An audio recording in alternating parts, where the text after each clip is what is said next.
Good morning. Good Welcome. good morning. It's Sunday, November 2nd, 2025, and we just had the time change. So we are more in alignment with the rest of the country now, I think. Our topic today is intimacy Right. or intimacy. And this might seem, you might question, well, is this a spiritual topic, No, intimacy? we're going to be talking about sex the whole time. Yeah. Yeah. And we're not talking about sex. A lot of people think intimacy is sex, I is can't, I sexual, can't say for this. and hopefully it can be that way. Okay, I can say But for this. that's not what we're talking about. Okay. We are talking about interpersonal relationships and how to have a good one, Yeah. because of the best possible relationships are when there is intimacy. The best possible relationship is when you get out of bed and you still want to be together. That too, yes, that too. And we love to talk about this because, as former therapists, this was the biggest issue we dealt Mhm. with couples and marriage counseling and things like that. Because most people are not able, do not know how to have an intimate relationship, an equal power relationship. And in the olden days, when I first got married and with my parents' marriage, it was because there was inequality of power. The men had all the power, they made the money, they ruled the the household, so to speak. As I do, is that okay? And so inevitably it's hard to have intimacy if there's an unequal power dynamic going Yeah. on. Because of the way we define intimacy is Into me. See, intimacy. And I want to define it here with a definition I love this. that we saw with Brene Brown and her televised Atlas of the Heart. Atlas of the Heart It's on series. it's on HBO Max. Really, really excellent. And she says connection, excuse me, connection is the energy that exists between people when they feel seen, heard, and valued, when they can give and receive without judgment, and And when they drive, when they derive yeah, sustenance and strength from the relationship. I'm learning how to read. It's a great definition. I'm going to read it one more Yeah. time. Connection is the energy that exists between people when they feel seen, heard, and valued, when they can give and receive without judgment, and when they derive sustenance and strength from the relationship. Now, Bob and I feel very fortunate because we've always managed to have this in our relationship, and we value it more than anything in the world. Well, maybe Uh, maybe the Tesla. you value the Tesla more. Well, when I'm driving it, yeah. Yeah, Well, we do sometimes disagree about who should drive the Tesla. yeah. And guess who's driving it right now? And I'm driving the 20-year-old Lincoln. That's right. It's okay. It's okay. I'm still bring up the past. But I want to talk about this from another perspective too, that all of this could easily be looked at in relationship, our relationship to God, or the divine intelligence. Connection is the energy that exists between us and God. And when we feel Mm. seen, heard, and valued, what I see happening very often is that our relationship with people where we don't feel seen, heard, or valued, underneath that is it's because I don't have real value, that I don't really believe in my value. It says, I don't believe in my true value. When I go to God, when I go to divine intelligence, when I go to whatever we want to call that, I enter that dimension with this belief that I don't know I have, which is I'm not enough, that I'm not Mhm. good enough. And so, how can you have an empowered relationship with a divine intelligence if you believe you're less than, not good enough, or not really a part of? And so, this is a double-edged, not sword, a double-edged feather. Uh, I want to just say, in our teaching, in yeah, this teaching of science of mind or religious science, we believe that we are all connected with the one infinite power. if we can believe that, if we can That's accept it and believe it. That's the key. I think we say we believe it, and I think we want to believe it. I think the real thing to do is to discover whether that's true or not, which is to pull back the curtain and say, do I really believe I am enough? Brene Brown actually is one of the persons who did a good deal of research on how we operate, if you will. And one of our operational modes is I'm not enough, and my world out there is more than I am. Now, how do I manage it? And one of the ways we manage this world that we feel not enough in is to deny we feel that way. And then look for danger, anything that might threaten that. And so when we look at connecting with other people, we need to look at, am I afraid to connect for what they will see in me that I see in me that I don't approve of? And that's really, really big because when you can approve of you, you bring a different you to the relationship. And so I think pull that back and look at that. We just saw recently a Chihuahua meeting an Irish Wolfhound. And the Irish Wolfhound just had his down looking at this Chihuahua, wondering why he was just barking, barking, barking, barking. And the Chihuahua was barking out of his smallness. His assessment of himself didn't have him as small until he stood in front of this dog. But what was interesting, the dog, the Irish Wolfhound, was not in any way menacing. We often perceive that which we believe to be bigger than us as menacing, and we often approach it as menacing. If that's how we perceive and deal with things that we feel are greater than bigger than us, I wonder if we think God is also menacing. And I think actually for some of us that grew up in religions where we thought God had a lot of rage and took out people whenever he was in a bad mood, we can believe that in fact God is menacing. And so that puts us in a position that doesn't allow us to exercise our connection. Right. And then with one another, what keeps us from feeling seen, heard, and valued? Well, as Bob said, if we feel less than in any way, we don't want to share any vulnerabilities. This used to be so true of men. Uh, if sometimes men would get fired from a job and not tell their wives because they were ashamed and they didn't want the wife to devalue They would them, tell the not bartender, devalue. but they They might wouldn't. tell a bartender, but not the wife. And I know things have shifted now. As a matter of fact, the balance of power has gone largely to women uh, who are working and successful. And sometimes that results in an equal position, which is ideal. That's just ideal. And that can be the case even if the woman doesn't work, but she's valued for being a mother and a homemaker. Mhm. But so it's not at all about whether you're working or not. But unfortunately, in our culture, how much money you bring in has a lot to do with the power differential. I really love the new equality where women get jobs that are either equal to or even greater than the husband or the man, and then of course go home and do the dishes, clean the house, take care of the kids, do the shopping, do the taxes, pay the bills. Exhausting. But that equality is wonderful.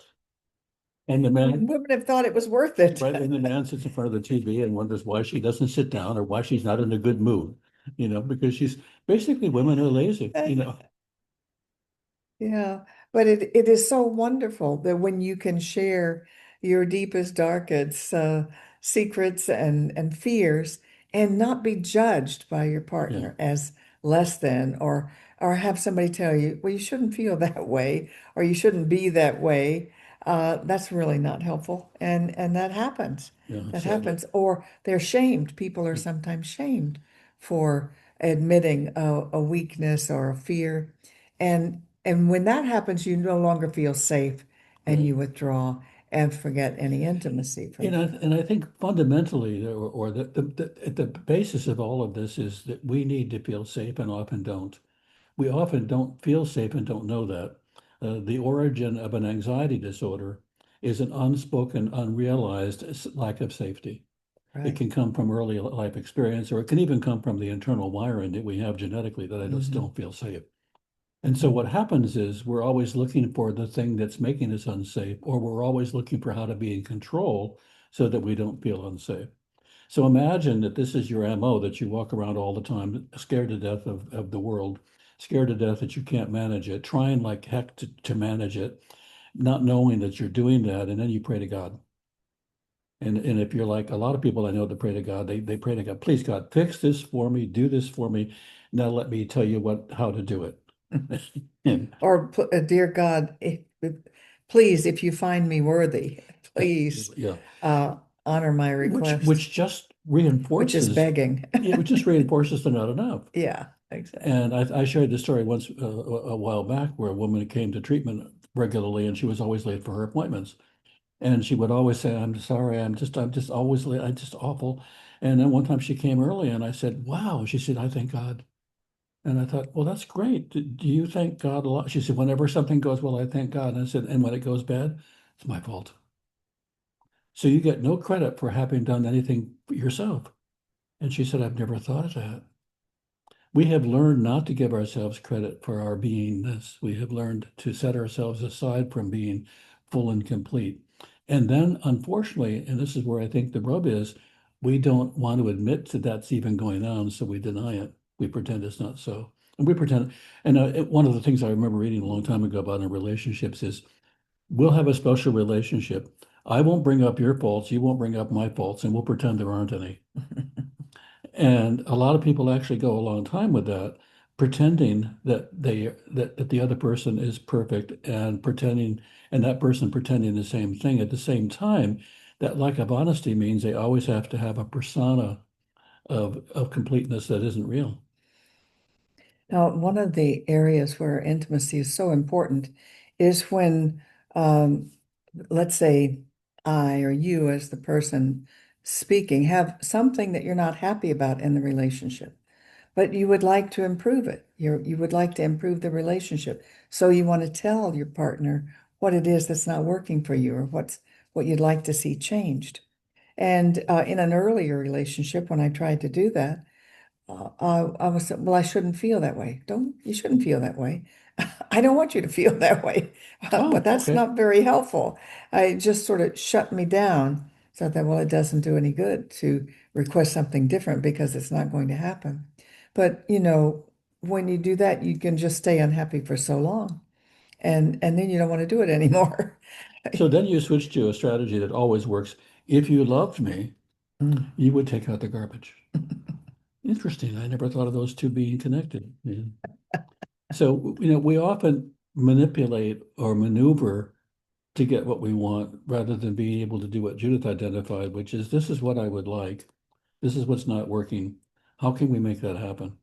If I use the garbage as an example, and if I didn't take it out again and again, and I had agreed to do that, Judith would come to me and she wouldn't say, if you love me, you take it out, or what the hell's wrong with you that you don't take out the garbage? She would say, how can I support you doing the thing that you said you're going to do? What I would say to her is put a little stickum on the refrigerator that says take out the garbage because I'm more likely to go to the refrigerator than I am the garbage. If she does that, here's the key, and I take out the garbage, the trick then for her to be say, wow, thank you. That works. That was great. We often don't reward the person that we've asked to do something for the good that they do because we think they just should do that. Nor do we reward ourselves. We just say, oh yeah, I got it done, but I mean I'm supposed to do it. When we give ourselves credit, when we acknowledge ourselves for the things we've done, when we acknowledge God or our divine intelligence for operating through us, the same thing is true. We feel connected. Yes, we feel connected when we feel seen, heard, and valued. See, though we're not devalued for making our request or saying what we would like to have different. So that's just so important. Then you feel safe Yeah. to share who you really are because you know that you're valued. I value Judith so much that I bought her a beautiful diamond-studded Collar. collar and a beautiful leash. And I thought I'll take her out, and she refused. I want to go back to this talking to God thing Okay. because it was such a huge shift for me Mm. when I learned this teaching, this science of mind teaching that said, my prayers used to be, Dear God, please, if you find me worthy, begging God to do On something your for knees. me. Yeah, on my knees. And to find out that with this teaching, what they teach, and this is an ancient teaching, it goes back to India, actually. And India is one of the most ancient cultures in our world, Yeah. especially the spiritual teachings. And so, what we believe is that there is a God that is everywhere present. We teach that in Christianity, even, but everywhere present as an energy, as a creative energy, not as a man, not as a person you're begging to please help you, but that is inside you as well as outside you. You know, if it's omnipresent, if it's everywhere present, and it's a power for good in the universe, greater than we are, and yet we can use it. And in fact, we are using it all the time. That was what really got me. You cannot help but use it with every thought you think, every belief you have. And God is always listening and saying, right, you are my beloved. So if you are fearful and worried and expecting the worst, God says, right, you are my beloved. And you experience more of that. So we have to carefully guard our thinking because we're never thinking silently just to ourselves. We're always thinking into the mind of God. And so we must affirm that we already have what we desire and we give thanks for it because that's how we create our life as we want. We state what we want as if we already have it and give thanks for it because God is always listening. So, what a huge difference that is than asking some outside force to please help you Mhm. to knowing all the time you are guiding it and taking it in the direction that you desire through your thoughts and beliefs. You know, in some ways, it's not a perfect analogy, but God is an awful lot like the ocean, and we are like the fish, and we can swim through the Mhm. ocean and not know that there Exactly. is any. But everywhere, and not only that, but when you take the fish out of the ocean and you let it hang out on the beach and it dries out, it's not the same fish. So it's made of water. It's partly made of Made of water, water. and it swims in water, and it doesn't know there's water, which is interesting. So I think we don't know that there's God, just like the fish doesn't know there's water until there isn't any. And so we're swimming, if you will, in God. And our heart and Exactly. soul and being is in God. And we're a part of that. And it's really, really important for us to keep coming back to this. If I am one with, if I'm a part of, if I'm connected to, I'm not making unreasonable demands of God. I'm a part of the God that I'm talking to. And so we say things like we live and move and have our Or being. being in the mind of God. We can't be away from it. And so every thought we think, every emotion we have is thought into the mind of God. So then this is how we create more of what we want by focusing on what we want, affirming that we already have it. When you know that and you feel that and you believe that, it's hard to feel less than or not enough. Exactly. Yes, it makes you feel safe and seen. It's very much the same thing. You feel seen, heard, and valued because you're part of God. Unfortunately, so much of our early Christianity teaching, we were taught that we are miserable sinners. Everyone is a miserable sinner, and only God is good. And that is such a unfortunate That would make teaching. that would make for a very lonely God. Yeah, and how do you ever feel valued? Yeah. How can you ever feel valued? Well, and some of us who grew up in a different generation, as I remember my father saying once, and this was not his thought, this was a thought, you have to break the kid's spirit. You have to break the child's spirit to make him into a man. Like we that that Or to that's make them obey. yeah, yeah, well, yeah, but it was to make him a man. Mm, And I think, wow, isn't it interesting that we actually come from a culture that taught us we need to be broken before we can become, as opposed to we already are. We need to awaken to the who we are. We need to awaken to our inner greatness. And it's just, and even today, I think so much of that is not taught, well, unfortunately. thank God we are evolving though, Yeah. because we used to believe that you had to beat children to teach them how to behave. That just scares them into behaving. You're telling me that doesn't work? And now that's not the accepted belief in our culture at all. anymore, that you have to beat children or uh, it's just awful. It's just awful to do that to children. You just terrify them into being scared enough to behave. Yeah, there's a difference between being afraid and being respectful. And I think we have a lot of people who have learned to be afraid of God as opposed to being able to respect how wonderful and grand and amazing that is, this thing we call God or the energy we call.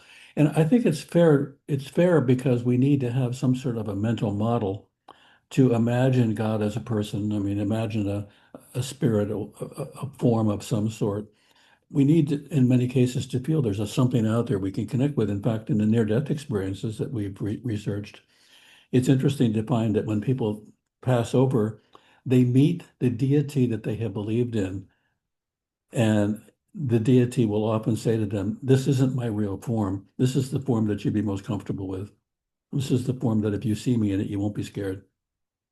And so it's okay to have it. It's okay to give a form or a shape, but don't believe that the God that you're talking to is that form or shape. And we often define God as love.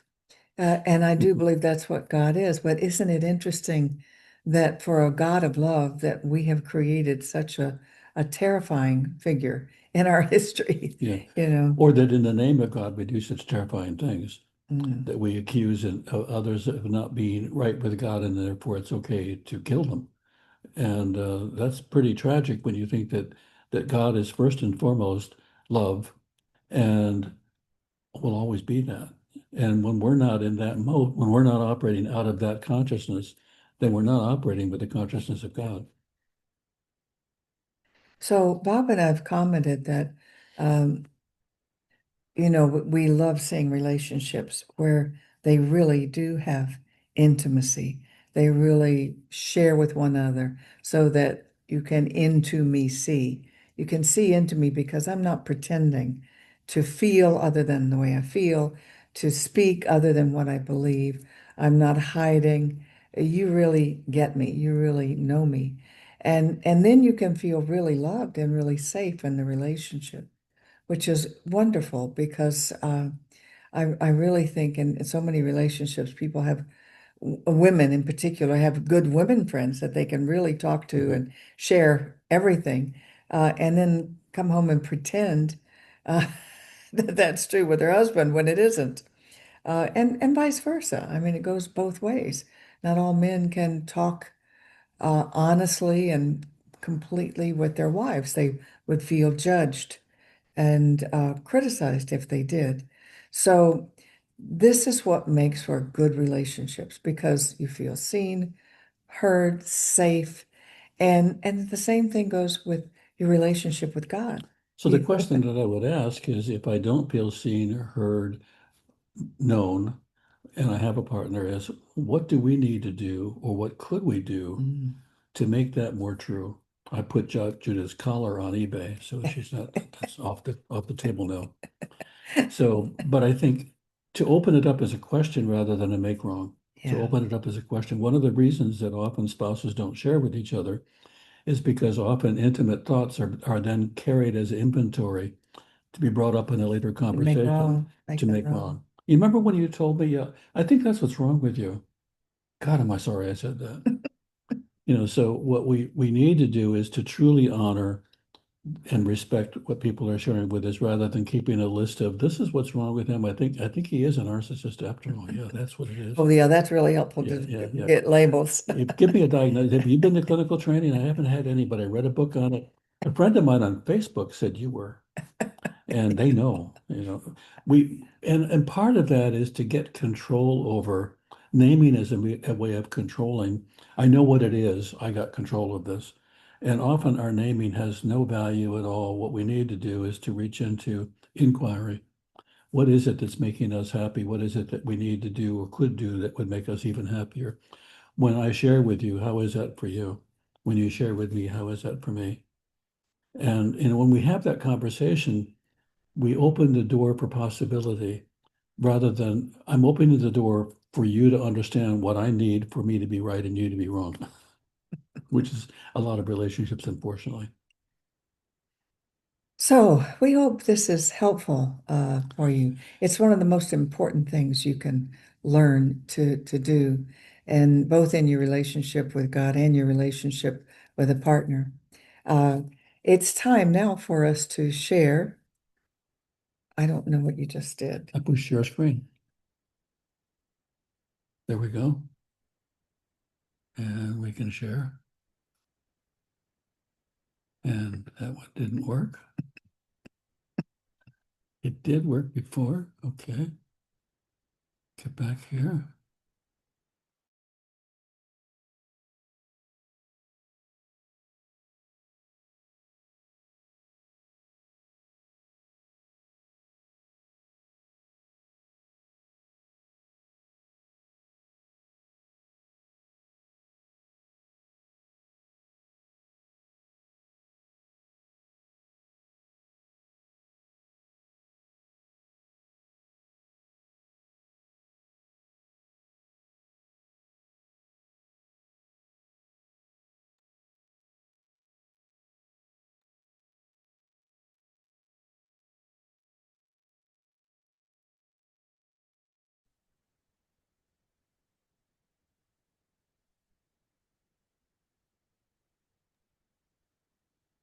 Judith, you muted.